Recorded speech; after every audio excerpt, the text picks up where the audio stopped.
I was thinking of a few of the names, just the ones that we've come across, and just recently, of white victims killed in every single case by young Asians of the Muslim persuasion, by being stabbed or beaten or run over, and there's a list as long as your arm. On our website we've got a list dozens and dozens and dozens long. But because tonight, when you go home, you're going to turn the news on late, you're going to see Stephen Lawrence, you pick up your newspapers tomorrow, you're going to see Stephen Lawrence, you get into work and someone will probably say, I'm sick of this Stephen bloody Lawrence. I want to run through a few of the names and the cases of the forgotten white victims.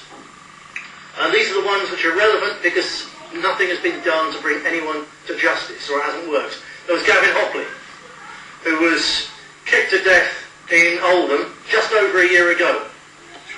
Not 11 years ago, just over a year ago. The trial of a couple of the ones who kicked him to death was a couple of months ago, and one was sent down for it was riotous behaviour, another one for unlawful assembly, and that's it. No one has been sentenced for the murder of Gavin Hopley. And the press and the police didn't just let it run, they actively covered it up. So that we know, because our people in Oldham knew precisely what went on, that Gavin Hopley was kicked and stomped to death for 20 minutes as he lay there on the ground. 20 minutes of being kicked and stomped. And yet in the press reports at his trial, they said he was killed by a single blow to the head. A single kick. Which sounds like it's an accident, almost. It's a scuffle in a car park that's gone wrong. That's all it sounds like, isn't it? Killed by a single blow to the head. Just bad luck. It wasn't bad luck. They stomped on his head for 20 minutes. And that's how he died. If that had happened to Stephen Lawrence, it'd every big graphic detail. There'd be reconstruction shown on television. But no, it's only a white boy, so it wasn't. And no justice for him, no justice for his family. More recently, and this is the point, these are all so recent, we went back years, the 11 years to Stephen Lawrence, we've had dozens of them. More recently, Sean White in Cole, 17-year-old boy, actually celebrating the following day his 18th birthday party. His 18th birthday is just coming up. And there was a party there, a group of Asians outside objected to the presence of a group of whites in their street, because they were basically the last whites in the street. So they came in, had a go, they had a go with his mum, he defended her, he was stabbed to death. Now, this came up in court last week. So it's exactly the same, this is the same period as all this Stephen Lawrence stuff, back in the news, just last week this was. And in court, we have people there because his mother, she's really, really angry, as well as grieving. And so she's involved us, she wants us to help, because she said she's got no help at all from the police. No help, no respect at all from the press. They're simply not interested. It's been in nothing except the Lancashire Evening Telegraph. Nowhere else has it even been mentioned, the murder of this boy, who died in his mother's arms at his 18th birthday party. It's a human interest story, it should have been front page everywhere. But no, it's just one report in the Lancashire Evening Telegraph. That's all there was. And at his court case, his mother, after the first day, was there. One of our people said he saw this. One of these two Asian brothers, whose father served 2 years for manslaughter in Leeds some years ago. Manslaughter, read murder. So that's the kind of family they are. And one of them, at the end of the key part of the prosecution evidence, turned to the mum as they were going out and said, "You can go home now, Mary. It was only Sean White." He should have gone down for that. For that alone, he should have gone down. But no, they walked free. The two of them. So they're free. They're laughing and joking now, walking around Colne, telling all their mates you can kill a white boy, and the papers won't talk about it, the police won't do anything about it, the courts won't convict you. You can mock their grieving families and nobody will care, because they're only white trash. He's only Sean White. So, there's that one. Just a little mention in the Lancashire Evening Telegraph. Lee Martin, 22 years old, squaddy, just back from Iraq. And his murder, he was attacked by two of them, knocked to the ground and kicked and kicked and kicked, and he died in hospital a week later. When he was in hospital, the Manchester Evening News had a piece literally that big, saying that he'd been attacked by two Asians in what the police described as a savage attack. A week later he died in a coma, never woke up. Another piece, that size, literally that size, in the inside pages of the Manchester Evening News, saying that the man who'd been fighting for his life for the previous week had now died. And in that report, not even a mention of who the assailants were, let alone any mention that he was a squaddy who'd just come back from Iraq, supposedly to bring peace and order and stability and democracy to the same kind of people. And there he is, kicked to death on the streets of Manchester. And not a word. That again should have been a front page story.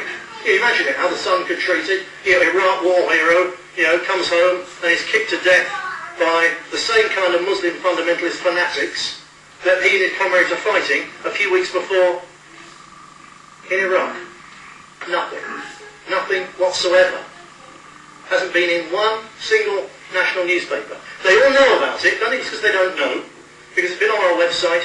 Everything we put on our website is looked at by basically every single journalist in Britain, because they're lazy buggers, and we get lots of good stories. They've all seen it. You bet your life they've seen it. Our press officer, he's got a huge email list, and he emails statements out about things like this, and I asked him, so get that one out, and he sent it out. So every single serious journalist in this country knows about that story. Every editor knows about that story, and not one of them will run that story. Chris Donald. This one did run a little bit. The lad of 15 in Glasgow, abducted off the street and found beaten to death the next day. That's how it comes across. I was up there that weekend after he died, and I can tell you that by dint of getting every single Scottish newspaper, you could put together something like a complete picture of what went on. Something like a complete picture. But if you read one paper, you couldn't possibly. If you read one English paper, you couldn't possibly know what happened. What happened was this. He was walking down one of the streets with his friend where whites don't go at night. But they thought they were okay in the daytime. Well, they weren't. They were attacked, first of all, by one Asian, just walked up and smacked this 15-year-old boy in the face, grown man. Moments later, they're surrounded by about 10 of them, who start beating these two lads. And the older one managed to get away, the younger one was caught. Moments later, a carload came around the corner, about 4 or 5 of them in a BMW, silver BMW, and dragged him in, and he's shouting to them, I'm only 15, leave me alone, I've done nothing. One of them was heard to say, his mate heard one of them say, you think this is pain? Because he's already been beaten. And he was dragged away. He was held overnight, and when they found his body a day or so later, the only way he could be recognised was by forensic evidence. His body was totally unrecognisable. But the post-mortem report shows that the injuries, which included beatings and mutilation, so you think what makes a body unrecognisable when you're talking knives, that's how bad and brutal it was. According to the post-mortem report, he was tortured for 3 hours. They can tell from the extent of the bruising and so on how far it's gone through. He was tortured to death for 3 hours, and he wasn't actually tortured quite to death. He was tortured within an inch of his life, so he couldn't possibly survive, but he was still alive when they drove him a couple of miles to another part of Glasgow and dumped him behind the Celtic football ground and stabbed him to death. So he survived being tortured and mutilated beyond all recognition for 3 hours before those swines stabbed him to death. And the ones who did it now are believed to be safely back home, where they should be, in Pakistan, as they skip the country. That what actually happened there, should be etched on every single person's mind in this country, because it's such a brutal murder. And this isn't some hulking great man or whatever who's had a scuffle and fallen out with someone badly. It's not gangsters chopping up other gangsters. This is a 15-year-old boy. This is a child being tortured to death over 3 hours. And most people in this country don't know about it. But we're all going to hear about Stephen Lawrence, who suffered 1 stab wound, which is a tragedy, and his parents shouldn't have had to go through that, despite what he was and so on. No one deserves to get stabbed, but it was 1 stab wound. Hundreds of people get stabbed in this country of ours every single weekend, don't they? And most of them survive. He was just unlucky. That's all it was. He wasn't tortured to death for 3 hours, but he's the one that we hear about.